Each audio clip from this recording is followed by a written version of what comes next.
नमस्कार। आप है स्टोरी विथ प्रेम के साथ और मैं हूँ इस्कॉन टेम्पल नई दिल्ली। और यहाँ हमारे साथ इस्कॉन से जुड़ी हुई एक माता जी हैं, याना जी हैं। यहाँ जो भी महिलाएं जुड़ती हैं इस्कॉन से उन्हें माता जी बोला जाता है। जो भी मेल पुरुष जुड़ते हैं उन्हें प्रभु बोला जाता है। और जिस तरह से दुनिया तेज़ी से दौड़ रही है, खासकर जो युवा पीढ़ी है, आज देखा जा रहा है कि जो मेटेरियलिस्टिक लाइफ में, भौतिकतावादी जीवन में वो करते जा रहे हैं स्पिरिचुअलिटी से, अध्यात्म से। और ऐसा माना जाता है या एक गलत कहले प्रचलन की एक उम्र के बाद ही कोई अध्यात्म से जुड़ेगा, प्रभु का नाम लेगा, ऐसी बात नहीं है। हमारे साथ याना जी हैं, माता जी हैं। माता जी से जानेंगे कि आप इतनी कम उम्र में कैसे जुड़ी, क्यों जुड़ी इस्कॉन से। जी, तो मैं आपको बताना चाहूँगी, मैंने एक्चुअली मेरे को इधर से भगवत गीता गिफ्ट में मिली थी, जो कि मैंने बैठ के पढ़ी।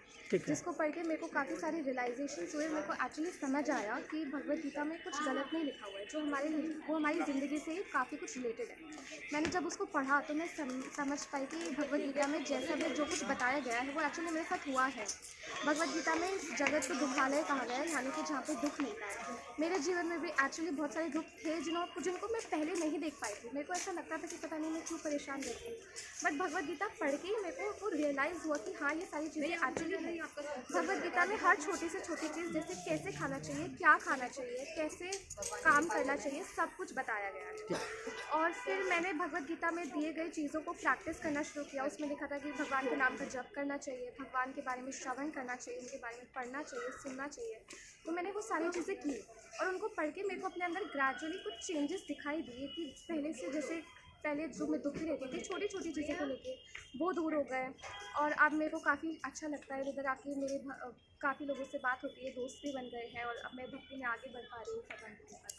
अच्छा, मैं यहाँ स्पष्ट कर दूँ कि याना जी पढ़ाई भी कर रही हैं और फैशन डिज़ाइनिंग का कोर्स भी कर रही हैं। अभी कम उम्र है इनकी, यहाँ से इस्कॉन से जुड़ी हुई है।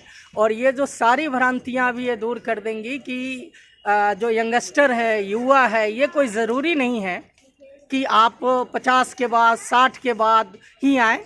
ये पढ़ाई भी करती हैं, परिवार के साथ हैं और साथ में समय निकाल कर भक्ति भी करती है। और जो गीता का संदेश है उसको जन जन तक पहुंचाने का काम भी कर रही है।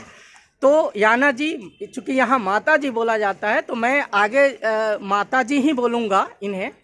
तो माता जी, जो सवाल है कि खासकर आज के समय में जो खासकर लड़कियां हैं या लड़के दोनों हैं, वो क्यों आए, मतलब इस्कॉन से वो क्यों जुड़े?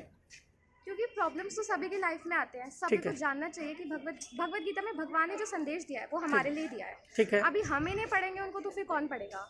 हम जैसे मैं भगवत गीता डिस्ट्रीब्यूशन करने में जाती हूँ तो मैं किसी को भगवत गीता देती हूँ तो लोग कहते हैं कि अरे अभी मेरी एज थोड़ी ना भगवत गीता पढ़ने की। ठीक है। भगवत गीता में कहीं पे भी कोई एज नहीं लिखी है कि इसी एज पे लिखना है, बल्कि ये कहा गया है कि आपको बचपन से ये सारी सीखें अपने जीवन में अपनानी चाहिए। ठीक है। सिर्फ यंगस्टर्स को ही नहीं, हर एक एज के जनरेशन के लोगों को ये पढ़ना चाहिए।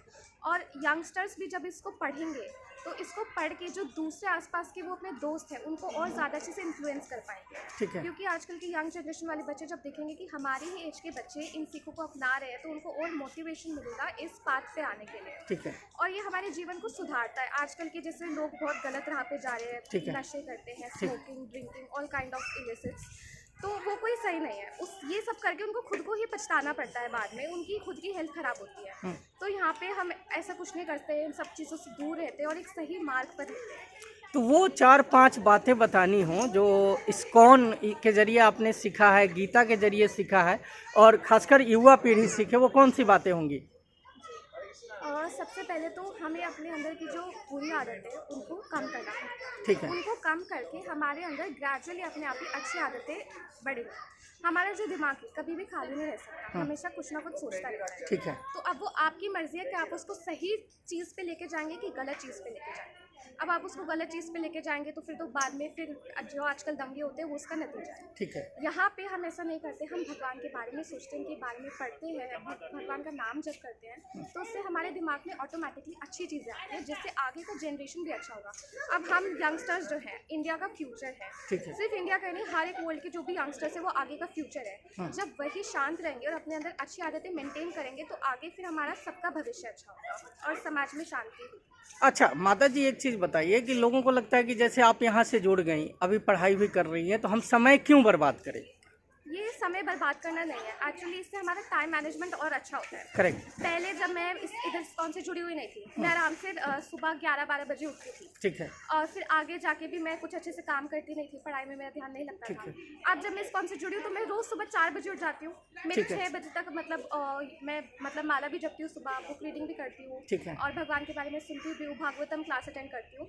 तो बेसिकली पहले जब मैं 11 बजे तक सो के उठती थी, ठीक है, तो अब मैं जो 4 बजे उठ जाती हूँ, मेरा 11 बजे तक आधे से ज़्यादा काम खत्म हो जाता है। तो इससे हमारा टाइम मैनेजमेंट और बेटर होता है। मतलब आप कह रही हैं कि जो टाइम मैनेजमेंट बेटर हुआ है, डिसिप्लिन, एक जीवन में जो डिसिप्लिन में है, सात्विकता आई है आप में, प्रोडक्टिविटी भी बढ़ी है इसकी वजह से। जी बिल्कुल, इसकी वजह से जैसे मैंने आपको बताया प्रोडक्टिविटी बढ़ी है। अब मैं डेली 4 बजे उठती हूँ और मेरा काम बहुत अच्छे से होता है, दिन अच्छा जाता है। देखिए माता जी फैशन डिजाइनिंग कर रही हैं, अमूमन आप 20-21 की होंगी?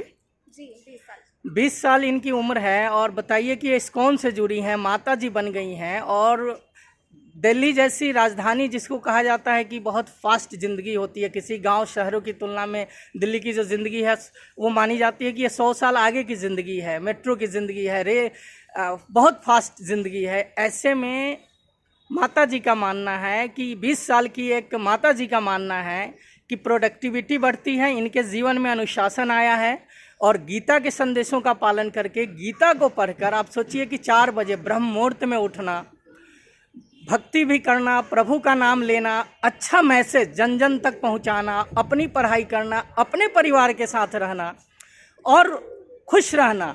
अच्छा एक चीज़ बताइए, जैसे आपने शुरू में बताया कि जैसे नशा नहीं करना चाहिए, जैसे नशा की समस्या हो रही है, क्योंकि मैटेरियलिस्टिक लाइफ में लोग भौतिकतावादी जीवन जी रहे हैं, तो चीज़ें घटती जा रही है। आप बता रही हैं कि आपके जीवन में काफ़ी अनुशासन आया है, डिसिप्लिन आया है, टाइम मैनेजमेंट को लेकर आप बहुत खुश हैं। ये क्या छोटी बच्चियां भी इससे जुड़ सकती हैं या छोटा बच्चा भी? क्या उम्र की कोई सीमा? कोई उम्र की सीमा नहीं है, आप जिस उम्र में आप उस उम्र से जुड़ सकते हैं। अच्छा। हमारी वेदों के अनुसार तो बचपन से ही जब बच्चे जैसे 5 साल की उम्र में आते हैं तो उनको इस चीज़ से इनको दोनों एजुकेशन दी जानी चाहिए, मटेरियलिस्टिक भी और स्पिरिचुअल एजुकेशन। करेक्ट। 5 साल की उम्र से, ताकि वो तभी से अपने जीवन में चीज़ों को अपना पाए और बड़े होते होते और अच्छे से प्रोग्रेस करें। करेक्ट। देखिए, और अच्छा, कोई भी बच्चा जुड़ सकता है, कोई भी बच्चा प्रभु बन सकता है, कोई भी बच्ची माता बन सकती है यहाँ पे, है ना? देखिए ये अच्छा लगा, इस्कॉन में माता जी को बहुत बहुत धन्यवाद। और ये जो चीज़ें हैं कि इसके जुड़ने के लिए स्पष्ट किया, उम्र का कोई बंधन नहीं है। दूसरी चीज़ें खासकर युवा पीढ़ी को मैं बताना चाहूँगा कि आपको लगता है कि पिज़्ज़ा बर्गर की संस्कृति में पलकर, फास्ट जीवन में पलकर जो अपना समय व्यर्थ कर रहे हैं, नशे की तरफ आप जा रहे हैं, अपराध की तरफ जा रहे हैं, आप इस्कॉन से जुड़िए, गीता के संदेशों का पालन करिए, जन जन तक पहुंचाइए, और माता जी की तरह आपके जीवन में भी अनुशासन होगा, प्रोडक्टिविटी बढ़ेगी, आप अपना काम भी करेंगे, पढ़ाई भी करेंगे, परिवार के साथ भी रहेंगे, साथ ही साथ प्रभु का भजन भी होगा, और प्रेम, त्याग, भ्रातृत्व, अनुशासन, सात्विकता, सबका मैसेज जो है वो जन जन तक पहुँचेगा, और फिर हमारा देश ज़रूर विश्व गुरु बनेगा। धन्यवाद, नमस्कार।